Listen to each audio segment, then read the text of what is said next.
For as long as I can remember, I've been fascinated by cars. Not just any car, mind you, but the 60s muscle cars. Being a boy in that era, it was easy to recognize each and every make and model. Hot Rod magazine was my Bible, and drag racing was my ambition. My dreams were filled with thoughts of when I would be old enough to buy the car of my dreams. My dream car changed almost every time the new models went on the showroom floor. Camaro, GTO, and Chevy Supersports 442s. As I got older, the gas crunch put an end to the muscle car era.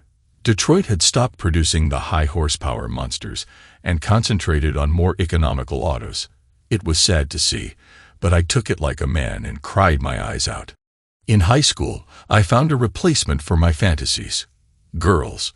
The sleek lines that made my tongue hang out were no longer made of steel. They were living, breathing people. Some were adventurous and others more laid back, but each had their own appeal. While I was in college, I met someone special, a stunning Italian with a fiery personality and captivating presence.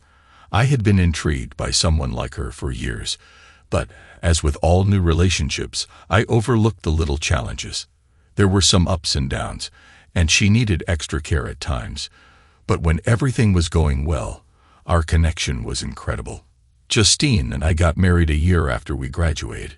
It was a big Italian family wedding, with some crazy Irish relatives thrown in to keep things interesting. That probably explains the red-headed Italian, I guess. As for me, I'm a typical California boy named Scott. It's been a pretty average life for Justine and me. We worked hard to pay off the house and put our son through school. Justine manages an insurance agency, and I work for a large bank in corporate America. Our house is almost paid off, and our son, Joe, is out of college and on his own now. Life's pressure should be easing up, but something seems to be going wrong in our marriage lately. We seem to be at odds with each other a lot these days. Justine has always been passionate and sometimes quick-tempered, but lately, it feels like she's picking fights on purpose. It's like she's saying things just to provoke me, which isn't like her at all. And it's not just the arguments. There's been a change in our intimacy, too. We used to enjoy spending time together, even just holding hands while watching a movie. Now it feels like she's avoiding me, like she doesn't want to be near me. I can't even remember the last time we really connected. We still have moments together, but there's a distance that wasn't there before. Justine has been having trouble sleeping at night, though on weekends, she'll sometimes sleep until late in the afternoon.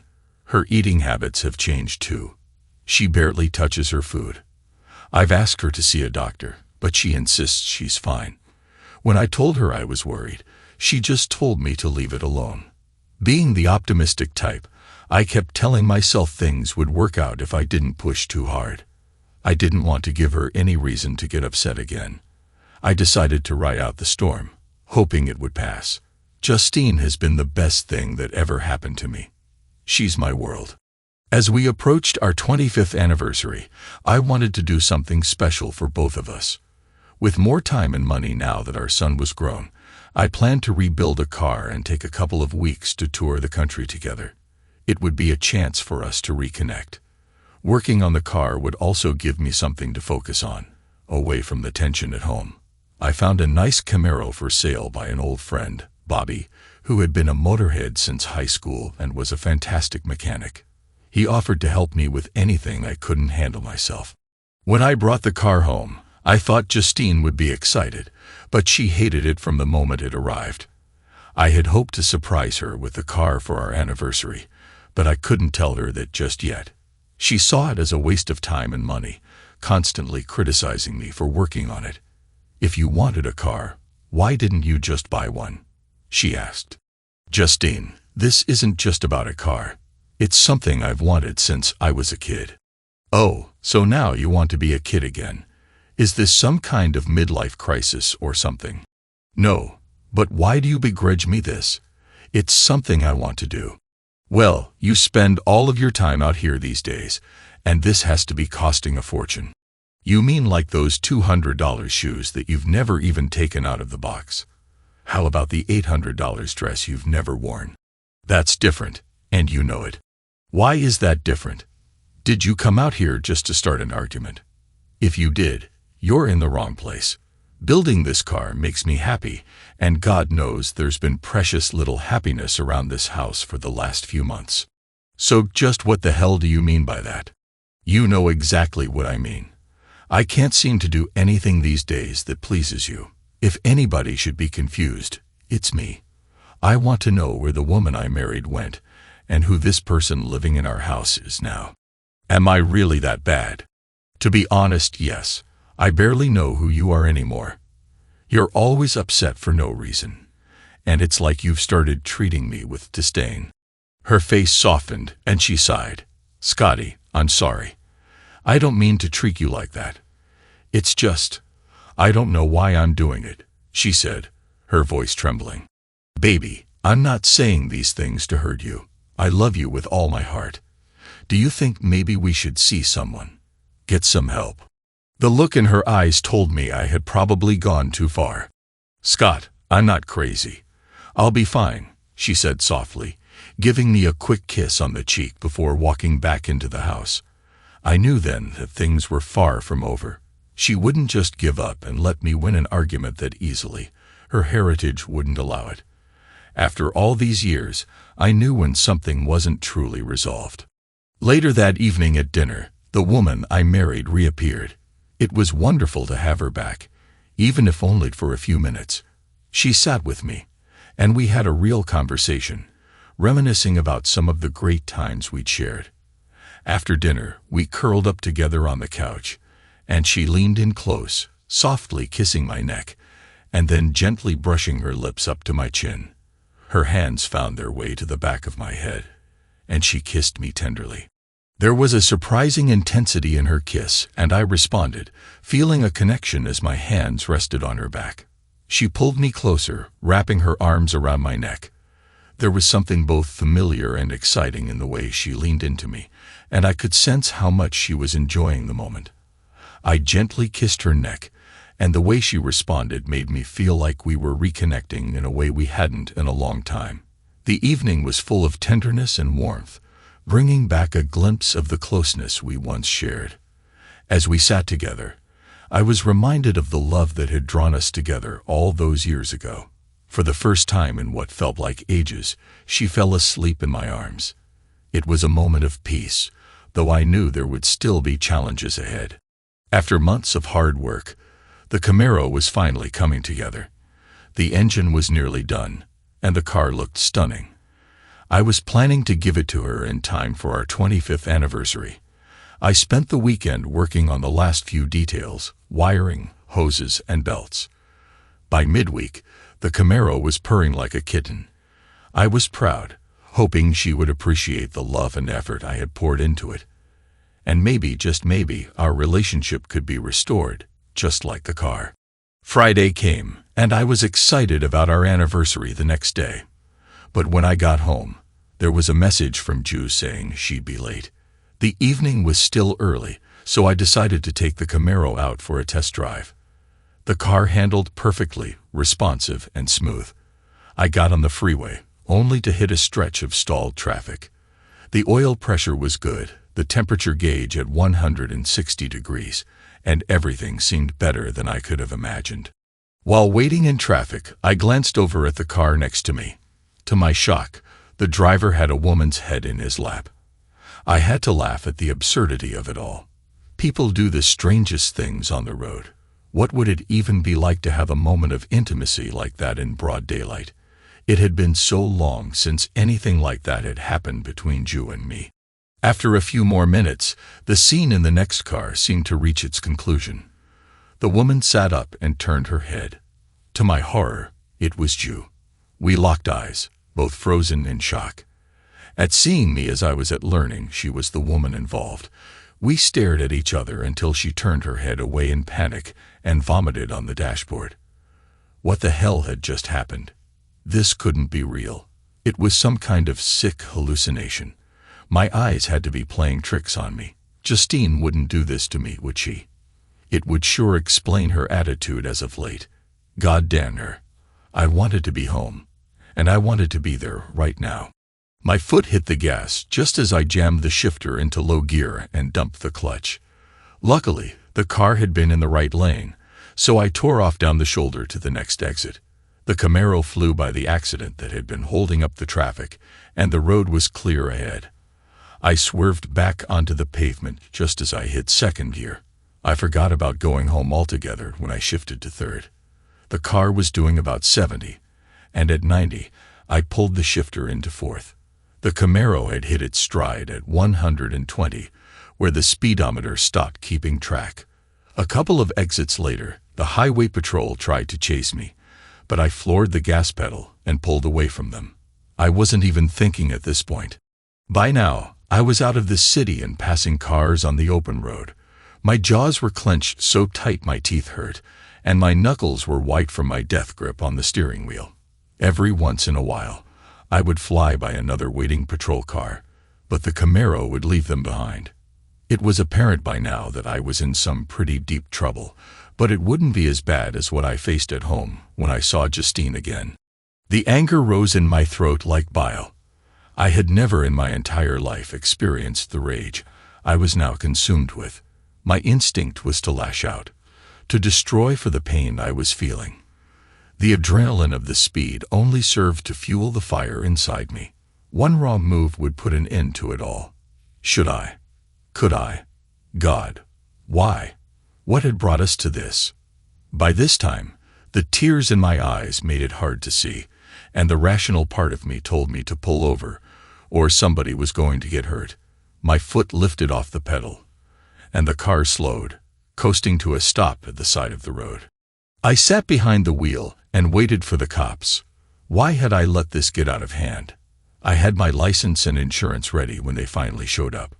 They cuffed me and took me to jail. I was allowed to call someone to post my bail, so I called Jason, my attorney. I was booked for public endangerment and evading a police officer. When Jason picked me up, the officer at the desk handed me a ticket for speeding and reckless driving. On the way home, I told Jason he should be prepared to file for divorce. I explained the whole situation to him, and he advised me not to do anything stupid that would be hard to undo later.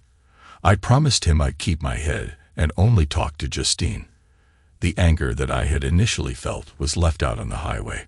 For the first time ever, I hoped that Justine would not be there. I had never had to deal with this type of feeling before. Even when we were fighting, I had never dreaded seeing her. I was treading on new ground, so I prepared myself for the worst. When I confronted her, she was sitting on the couch when I opened the door. She looked at me with fear in her eyes. It was plain to see that she had not slept the night before and had been crying. I walked past her to the kitchen without saying a word. It had been a long night in jail, and I needed some coffee. The pot was on, so I poured a cup and sat down at the table. Justine was standing in the doorway, waiting for me to say something. "Do you want some?" I said, nodding to my cup. "No, I've had enough." "So, Justine, how did we get to this place in our marriage?" "Scotty, I never meant to do anything like this. It just happened." "What part do you mean just happened? The end of our marriage? The affair? What part, Justine? Which part just happened?" I said, raising my voice. "All of it. I can't explain it to you. I don't know why myself. I don't buy that. Things have been going downhill for a long time now. You didn't wake up yesterday and decide to put an end to us, did you? Is it over now, Justine?" I asked, with as much control as I could manage. "Don't keep saying it's over, Scotty. I love you. You have to give me a chance," she said, breaking down into tears. "A chance to do what, Justine? What's next? The only thing you haven't done is say it's my fault. Is that next?" I couldn't look at her anymore right then. I went to the spare bedroom and closed the door. Sleep wouldn't come. My eyes were fixed on the ceiling. The white plaster was like a movie screen with a never-ending loop of Justine with that other man. I wanted it to stop, but no matter how hard I tried, it wouldn't go away. God, what a wonderful way to spend your 25th anniversary, alone, with a broken heart. After 2 hours of that endless mental torture, I got up and went to the kitchen for a drink. Justine was still sitting at the table, though she seemed to be lost in her own world. She didn't move. It was as if she had been cast in stone. I wanted to scream at her in that moment, but oddly, out of pity and love, I wanted to hold her and comfort her at the same time. Were we both losing our minds? I gathered Ju up into my arms and carried her to our bed. She clung to me like a frightened child, which is probably how she felt. I know I did. Laying Ju softly on the bed, I tried to pull away from her embrace, but her arms were wrapped tightly around my neck. I didn't have the strength to push her away right then, so I let her hold me, crying into my shoulder. This was the closest we had been in weeks, and I fought the urge to run. The emotions inside me were tearing me apart. Justine had been with another man and treated me like a stranger.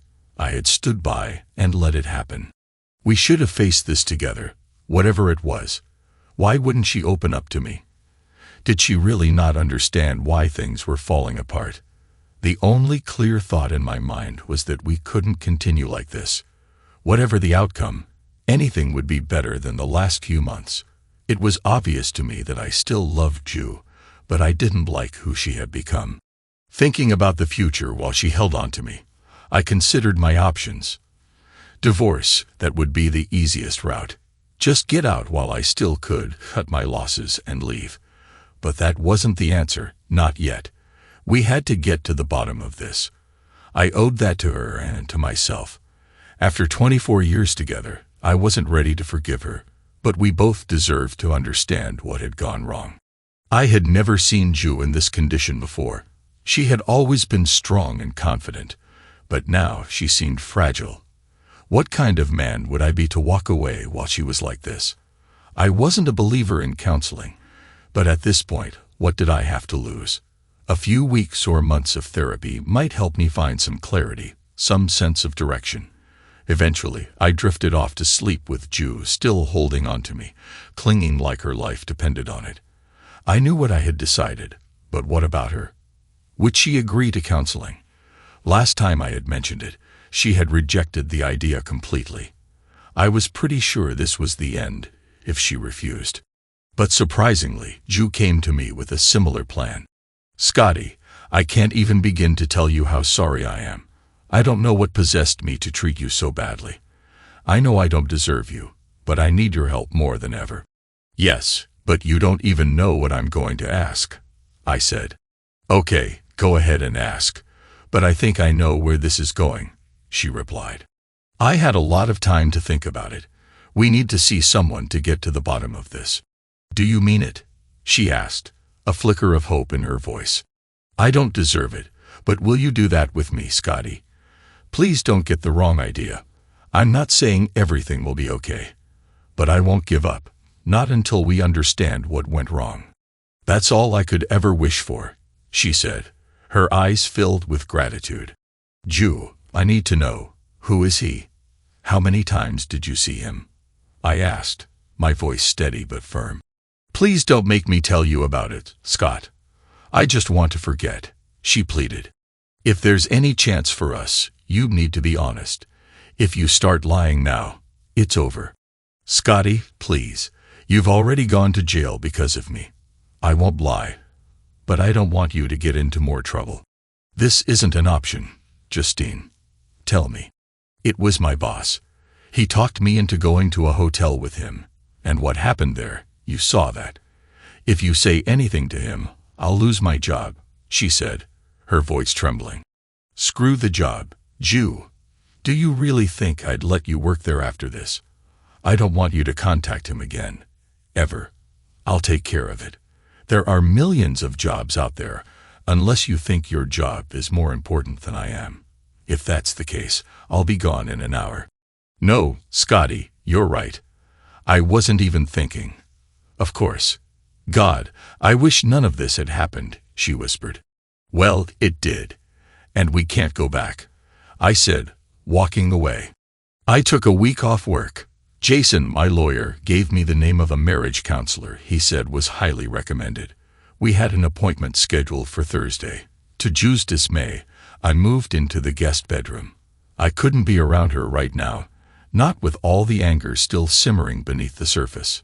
Now, don't think I'm some macho guy who goes around fighting people. That's not me. I entered Jeff's office without making an appointment, though I didn't exactly storm in either. He wasn't shocked to see me, but the look on his face showed that he'd been anticipating this conversation for a while. I took a seat without waiting for an invitation. It wasn't his meeting. It was mine. "Jeff, you probably know why I'm here. So let's skip the formalities," I said. He leaned back, trying to appear confident. "Then you tell me why you've barged in here." "Justine won't be working here anymore." He raised an eyebrow. "That's fine by me. Saves me the trouble of firing her. If you cut me a check for her severance, you can be on your way." "Severance? You must be out of your mind." "Not the first time someone said that," I replied. "But I think it would be in your best interest to pay up, say about $250,000. That should cover it." "You're crazy," Jeff retorted, his voice rising. "I won't pay you a dime." She came on to me. Going to the hotel was her idea, not mine. Besides, it's her word against mine. You can't prove anything. "Oh, and don't forget about what I saw in your car that day. Think your wife would appreciate hearing about that." "You leave her out of this," he barked. "She's got nothing to do with it. Then write the check, and we'll leave her in the dark. Trust me, you don't want this escalating. You really want Justine's family involved." "What does her family have to do with this?" Jeff snapped, his agitation showing. "Oh, didn't you know? Justine's family is very Italian and very well connected, if you catch my drift." Jeff's face paled. "You're full of—" "Okay, don't say I didn't warn you. You've got until next Friday. If I were you, I'd make sure your life insurance is up to date." "Get out of here," he spat. As I left, I pulled out my phone and called Justine's brother, Mario. He picked up right away. "Mario's Pizza." "Mario, it's Scott. I need a little favor. You busy?" "Always busy, but for you, I got time." "I'll be there in 10. Mario wasn't actually connected, but you'd never guess.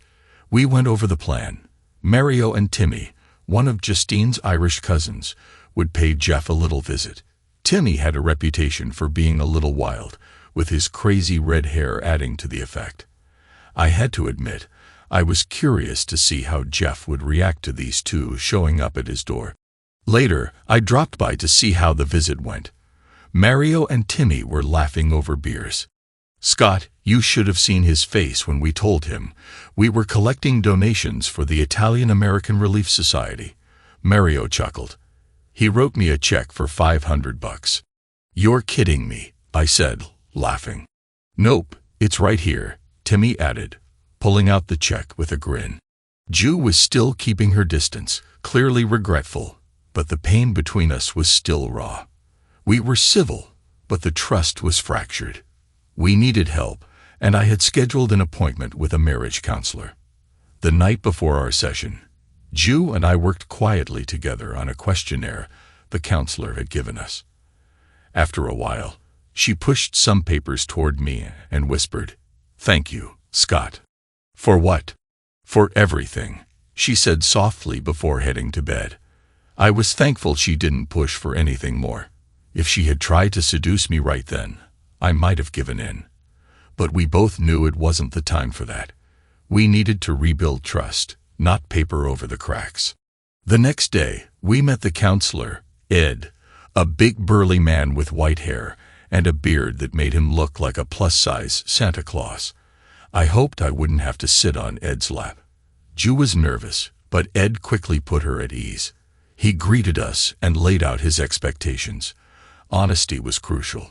Don't try to protect each other's feelings. We need to get to the root issues, so the brutal truth must come out. Also, please avoid interrupting each other. You'll have your chance to speak, but for now, just listen. And don't expect quick fixes. This will take time. Be patient. Ed turned to Justine. "So, Justine, what do you want from our meeting?" "I want my life back. I want Scott to love me again," she said, struggling to hold back tears. "Fair enough. Scott, How about you? I want to understand why Justine has changed so much over the last 6 months. She's not the same person I've known for most of my life. That's a realistic expectation, Ed said. But how do you envision this resolving at the end of our sessions? It depends on how things unfold. I'm not going to pretend I know what's going to happen, I admitted. Ed nodded. I've studied both your profiles, but I want to hear from you.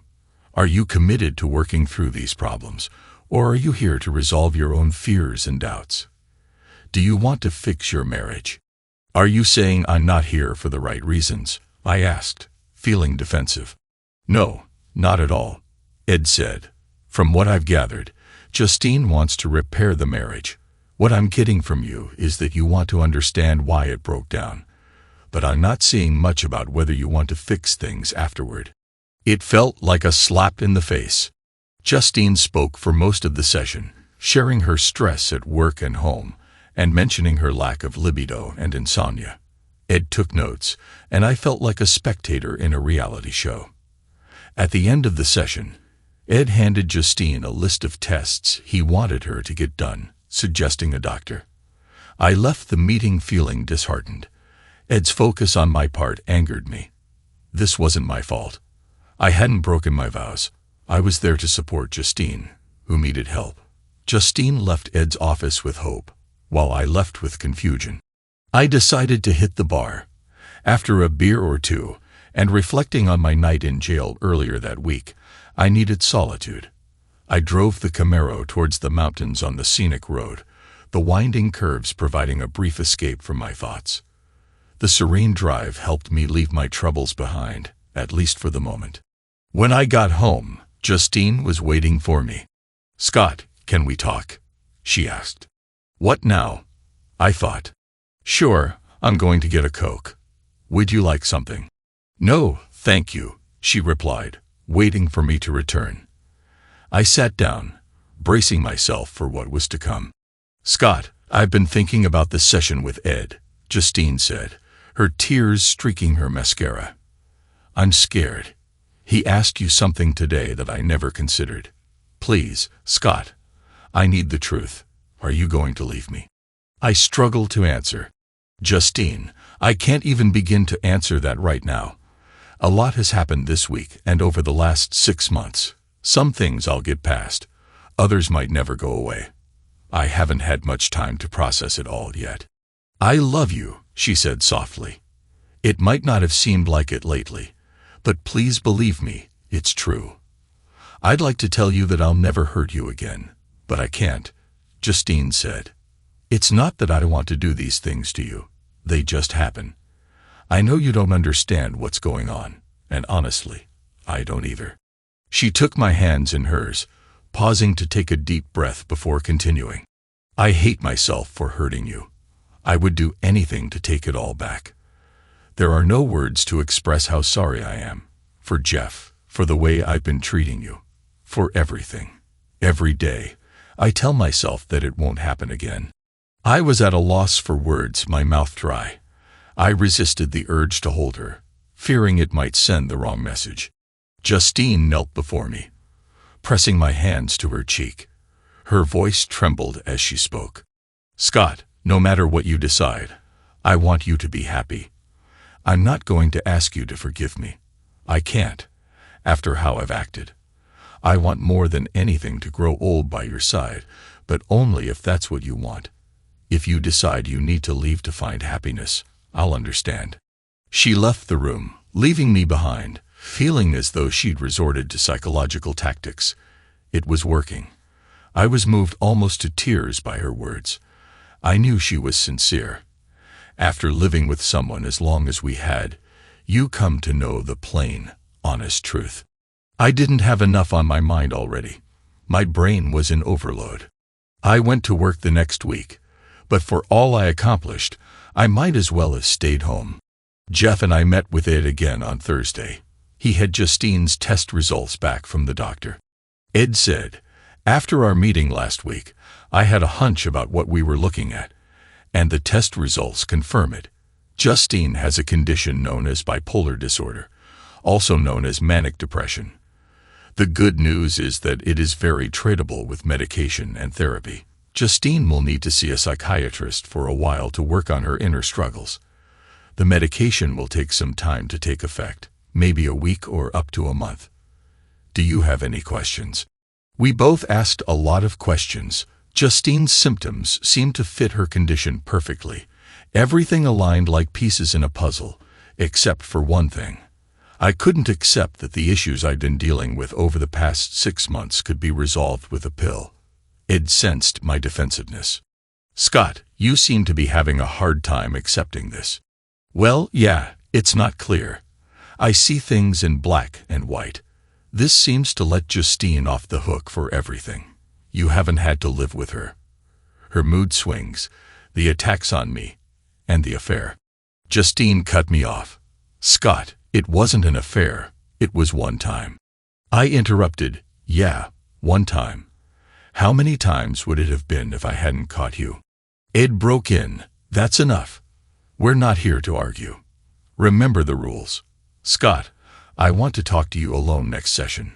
Justine will talk to her psychiatrist next week. I'd set up an appointment for her. Things were pretty quiet at home that night. After our spat, Justine and I ate dinner in silence. She tried to act normally, but I wasn't ready to let things go.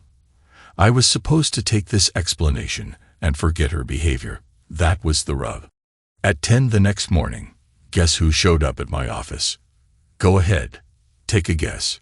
Jeff. I figured I'd never see that slimeball again, and I'd forgotten all about the deadline I'd given him. I quickly got back into the game. So, what brings you here today? Did you come to screw my secretary? I said, ignoring my sarcasm. I'll get right to the point. I've thought it over, and you were right about one thing. It's in my best interest to settle things with you. I'm here to make an offer. Okay, so make it. I'm busy. $200,000 in a signed waiver. I said $250,000. And what is this waiver? Okay, $250,000. But I need the waiver to protect myself from any further actions. Deal. When I see the money, we have a deal. He produced the envelope with the check inside. I guess he knew I wasn't backing down. The lower offer was a bluff, and I called it. I had my secretary witness my signature on the waiver Jeff brought with him. I chuckled to myself after Jeff left. I never expected him to pay up. Justine was surprised when I handed her the check. She hadn't known anything about my dealings with Jeff. The reality of the situation sunk in, and we had nothing to celebrate. It should have been a happy moment, but we both knew why we had the money. Justine looked embarrassed, holding the check. It silently conveyed, "This is the reward for cheating on your husband." The next week, Ed cornered me. He knew where I was coming from and tried to get me to open up. Scott, you have some choices to make regarding your marriage. I think you can see that this is up to you. I don't have a magic pill for you to take. The only thing I can do is help you with information. Ultimately, you will have to choose the outcome. Ed, I'm a banker. I know the formulas. 2 + 2 is equal to 4. It's simple. Everything adds up. And it all balances in the end. This medical thing makes no sense to me. Ed sat back in his chair, stroking his beard in thought. After a minute, he finally spoke. Okay, the medical part is one thing I can explain in terms that may make sense to you. The other things you're dealing with may take more time, but we'll try. First of all, Scott, I want you to imagine there are 2 different accounts that Justine uses for her emotions. Are you with me so far? I nodded. Good. In these accounts, there should be equal amounts of money. Account 1 is the happy account, and account 2 is the sad account. When both accounts are even, Justine is balanced, and all is well. When either account is less than the other, Justine is manic or depressed, respectively. Okay, Ed, so the medication manages her accounts for her. Exactly. It keeps her balanced. It's more complex than that, but you get the picture. We're dealing with 2 different behavior patterns caused by the same chemical imbalance. So she doesn't really know what's happening. It's not her fault. Not really. She isn't in control. She has no idea which mood will be in charge at any given time. What causes the imbalance? That's for the psychiatrist to figure out. There are many things that can trigger it. When he gets to the root of the problem, he'll help her deal with it. Will she be the same again? I asked. Well, you have to define what you mean by the same. Will she be well? I think so. The same as before? No, I don't think either of you will be the same. Your relationship has been traumatized, and there will be scars for a long time to come. I'm not saying they won't heal, but it won't happen overnight. I guess that's what I fear the most. I want what we had, not something new and unknown. Scott, you'd better get used to that idea. Whatever you choose, you'll be treading on new territory. If you choose divorce, you'll be starting a new life on your own. Reconciliation will be much the same. You'll be rebuilding your life, but Justine will be helping you. Ed, I just don't know how to forget the hurt. You may never be able to forget it completely, but the memories will fade. Scott, as a banker, do you lose all faith in a mutual fund when it drops a point, or do you watch it closely and protect your investments? You have a huge investment in Justine. Don't make any snap judgments. I'll be out of town next week and would like to see both of you in 2 weeks. Try to rationalize all of your problems. I think you can eliminate a lot of what's on your mind. It was time to get away. I needed time alone to sort out my feelings. It was too hard to think with Justine around me. I packed a few things into the Camaro and said goodbye to Justine. As I got into the car, I could see the pain in her face. Would this be the last time we parted as husband and wife? I was off to Reno, not for a divorce, but for the car show I had wanted to attend for years. Hot August nights brings car enthusiasts from all over the country. Over 5,000 antique and muscle cars would be there, and my Camaro would be one of them. The city was covered with hot rods. I should have been in heaven, but I felt a pang of sadness because most of the spectators were couples. Guys cruising with their best girls and couples holding hands, reminiscing about their younger days. I was suddenly sad that I had no one to share the experience with. Justine would have loved this. Saturday night, everyone in the city was partying except me. I was sitting alone in my room, feeling sorry for myself. I was about to call Justine, partly because I promised I would and mostly because I missed her. I don't know why, but I changed my mind. In an instant of self-pity, I left my room and went to the hotel bar. Have you ever wanted to be by yourself, but not alone? It was the way I felt that night. I was becoming a basket case. My world was crumbling, and I couldn't seem to hold it together. I'd been telling myself for weeks, Scott, be strong. You can do this. It's just a phase. But I wasn't so sure anymore. I was drinking whiskey as fast as the bartender could serve it, feeling pathetic, a middle-aged man sitting alone at a bar while everyone else was having a good time. A few minutes later, I found that not everyone was enjoying themselves.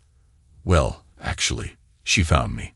I suppose that two people in the same mood among all this partying were bound to collide.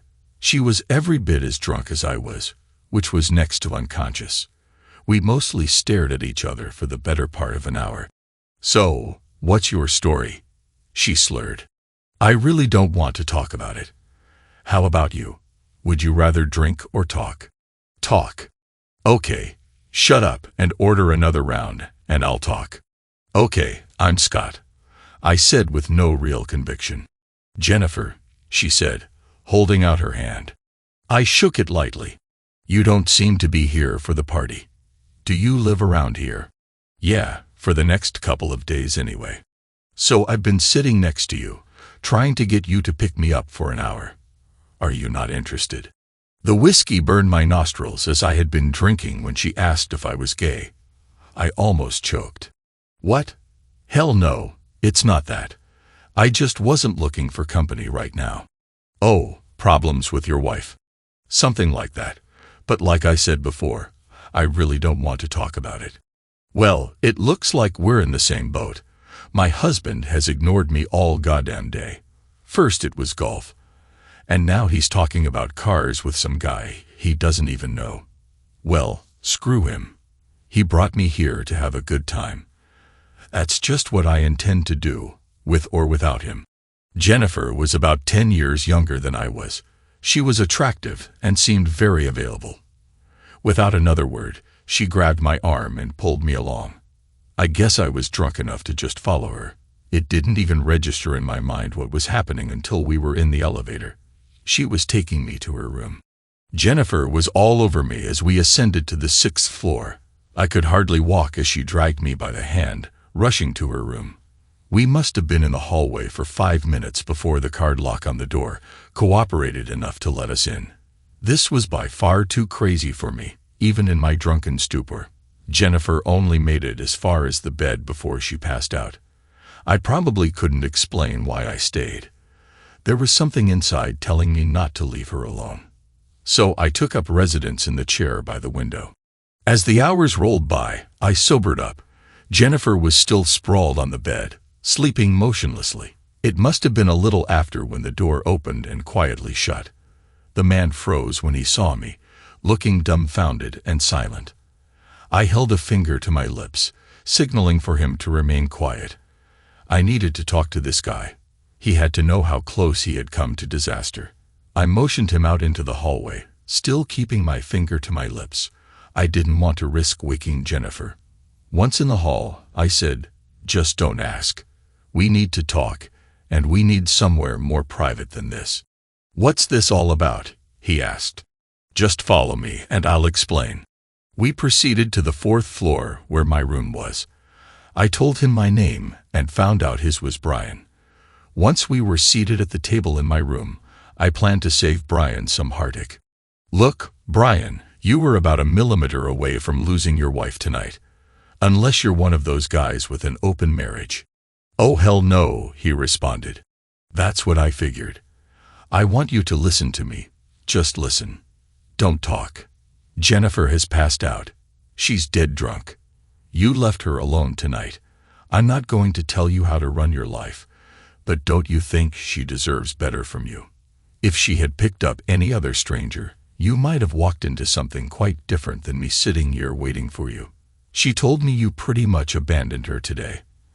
I don't want to preach to you, but she could have been with someone who might have taken advantage of her condition. How would you have felt if she was lying there naked with another man when you walked in? You don't have to answer.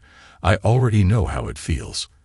I don't know why she chose to hit on me, but consider yourself fortunate that she did.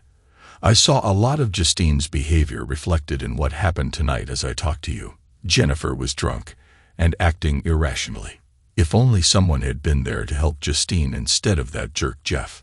Brian sat still as I continued. "Brian, if you want to throw away your marriage, that's up to you. I was with a very sad and very beautiful woman tonight who's begging for a little attention. It's up to you how this ends. If I were you, I'd consider it a warning shot. You won't be so lucky next time." "Scott, I never even thought. You're right. I should have seen it coming. I've been a pig. I promised to pay attention to her while we were here. I guess I have a lot of work ahead of me now to make things right." "Brian, we don't know each other, but I know what I'm talking about. You can fix your marriage fairly easily if you do it now. The longer you wait, the harder it will be." "You're right. Are you going to be here later? I'd like for Jennifer to meet you when she sobers up." "I appreciate the offer, but I have somewhere else I need to be. Our talk made me realize that, and I'm going to get on the road as soon as I pack." "Scott, thank you from the bottom of my heart. You protected Jennifer and me. I'll never forget this. She means the world to me. I won't let her down again." Brian left to return to his room. I got the feeling he wasn't entirely sincere. I doubted he would ever change. He listened to what I said, but was already looking for another friend to hang out with. He should be spending time with his wife, but he wanted to invite me to spend time with them. I saw this as a bad sign. I also saw the difference between Jennifer and Justine. Jennifer had cheating on her mind before she got drunk, while Justine was already impaired when it happened. Some people can't see the forest for the trees, but I wasn't going to be one of them. What I had wasn't perfect, but it was a whole lot better than what those two looked forward to. I can't say for sure as I'm no expert in relationships, but Brian wouldn't change and Jennifer would eventually cheat on him. It was just after 6 o'clock when I wheeled the Camaro onto the freeway. It would be an 8-hour drive to get home. I wanted to be there more than anywhere in the world. Reno had given me the kick in the bum I needed. I was glad I'd gone there, but just as happy to see it in my rearview mirror as I drove. My head was full of what Ed had said to me. My life had changed, and it was up to me where the changes led. I thought about where I'd been and where I was going. I decided it was time for something different. I wasn't the same old Scott, and there was no need to pretend to be him. The image I had of my wife was now tainted. It was time for a new Justine as well. I called Justine a little after 9. I had a favor to ask her and no idea how she would react. She surprised me when she eagerly agreed. She was very excited that I was coming home. Honestly, I was too. When I pulled into the garage, Justine ran out to meet me, and she was sporting the favor I had asked for. Her short brunette hair looked gorgeous on her. It was the first step on a long road ahead for us, but it was a step in the right direction. Justine wrapped her arms around me and gave me a warm kiss. It felt so good to be home again, though I wasn't just talking about our house. We walked into the house, and Justine had her arm around my waist. She looked up and said, "I've missed you so much.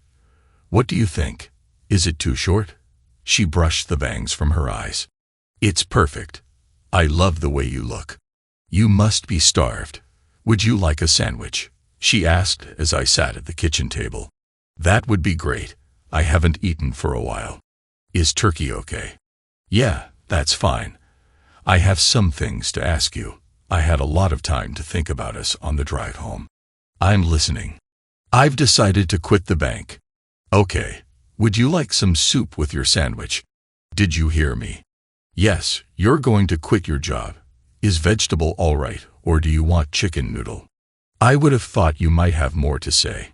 My job's been pretty important to us, Scotty. Please, I realize what you've meant to me. If you want to do this, I'll support you. You've stood by me most of my life. It's time for me to be there for you."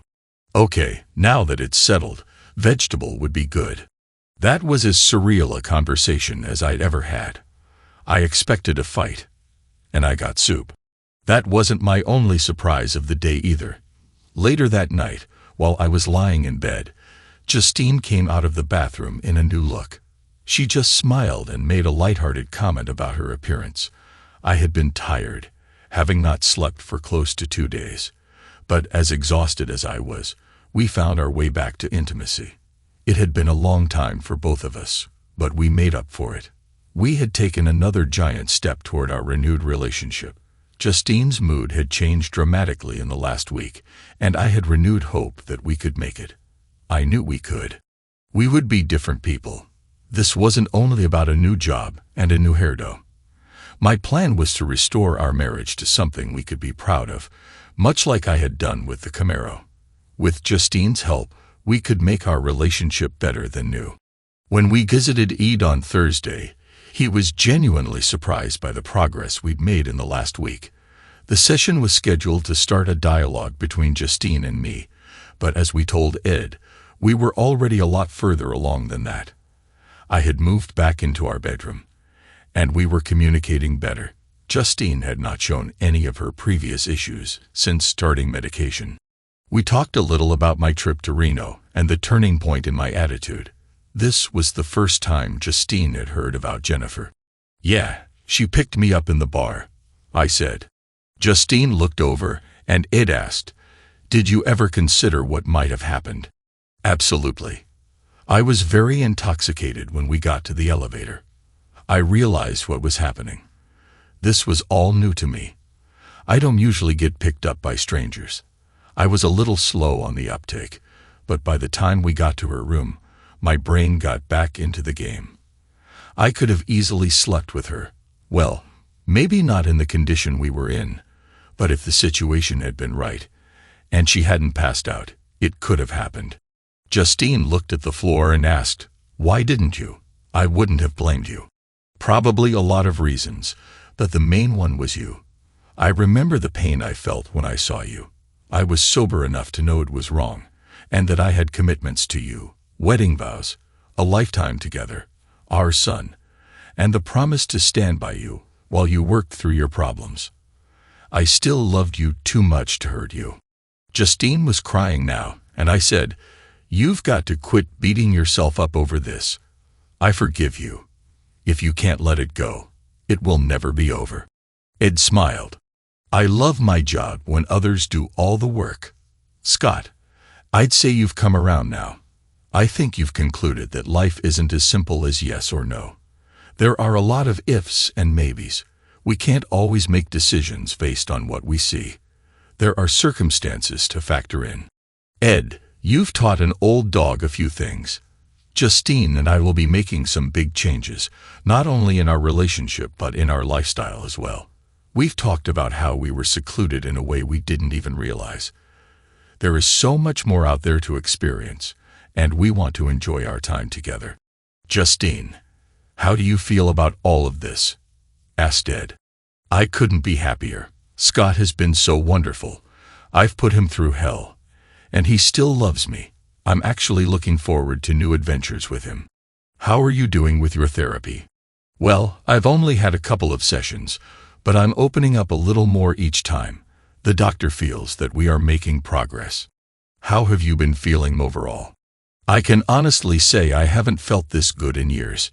"Oh, by the way, I like your new hairstyle," I said to a now blushing Justine. Ed had scheduled us for a checkup in a few months. We were doing well, and he felt no need to continue our weekly meetings. We spent the rest of the day doing the things we did when we were dating. We ate lunch at a burger joint downtown, and the fries were so greasy they were hard to hold. It was great. We saw an afternoon movie, and neither of us could remember the last time we'd even been in a theater. The backseat of a car is no place for old folks, but it was fun and brought back a lot of memories. When my early retirement came through, we sold our house in the suburbs. I thought Justine would have a hard time with it, but she never even looked back. We moved to a small town outside of the city. Justine found a great house on a few acres, and I loved it. I started construction on the shop right away. Yep, we started our own restoration business. With a great deal of work, Bobby's help, and Jeff's money, we build and restore hot rods. Justine manages the office, and I try to stay out of Bobby's way. Well, as the boss, isn't that what they do? The shop is doing very well. It allows Justine and me to travel a lot. We look at cars all over the country for new ideas. Justine still sees her psychiatrist. There was a combination of unrelated events that contributed to her meltdown. She had been abused at an early age by a relative, and there were issues about a failed relationship in high school.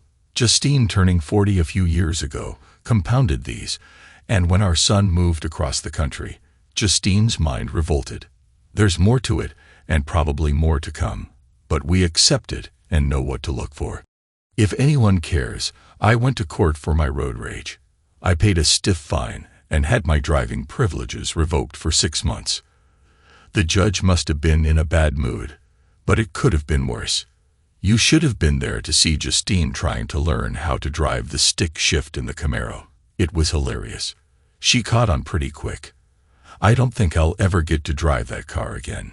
Justine tells me it's hers now, and I should build my own. I might get it done before I get my license back. I have my eye on a sharp 71 Barracuda. Was I too easy on Justine? Probably. Do I regret it? No, not one bit. She was worth the risk. I learned a lot in the last year. It wasn't all good either. There were times I wanted to give up and let it all dissolve. But today, I'm thankful that I didn't. Each day with Justine is more precious to me than gold. She isn't only my wife. She is my lover, my best friend, and my world. Anyway, I found if I would have done anything to hurt her, I probably would be sleeping with the fishes. Timmy would have had me whacked. Mario may not be connected, but Tim, that's a different story altogether. Thanks to everyone who took the time to listen to today's stories. If you enjoyed it, please consider liking and subscribing if you haven't already. Feel free to share your thoughts on the events in the comments below. Take care.